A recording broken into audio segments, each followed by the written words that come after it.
আজকে ডাঁটার চচ্চড়ি রান্না হবে। এর জন্য ডাঁটাগুলোকে কেটে নেব। এদিকে মশলার জন্য লঙ্কা, পোস্ত আর সর্ষে একটা পেস্ট করে নেব। কড়াইয়ে তেল দিয়ে পটলটাকে ভেজে নেব। এরপরে আলুটাকে দিয়ে ভেজে নেব।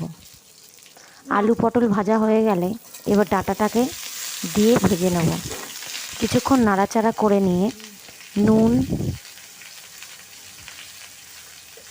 হলুদ,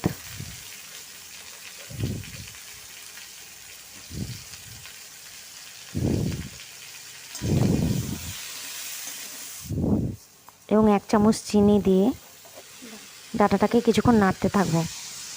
তারপরে 1 বাটি মতন জল দিয়ে দেবো।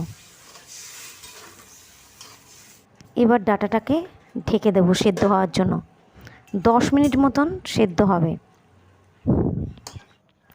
সেদ্ধ হওয়ার পরে ডাঁটাটাকে একটা পাত্রে ঢেলে রাখবো। এদিকে কড়াইয়ে আবার তেল দিয়ে ওই পেস্ট করা মশলাটাকে দিয়ে মশলাটাকে কষিয়ে নেব।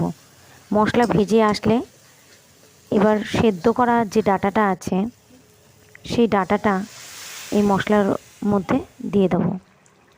কিছুক্ষণ ফোটার পরে যখন জল কমে আসবে সেই সময় তুলে নেব। এইভাবে আমরা ডাঁটার চচ্চড়ি রেঁধে নেব। খুবই সুস্বাদু এবং খুব অল্প টাইমের মধ্যে হয়ে যাবে। ধন্যবাদ। যদি আপনার ভালো লেগে থাকে এই রান্না, তাহলে সাবস্ক্রাইব করুন, লাইক করুন। ধন্যবাদ।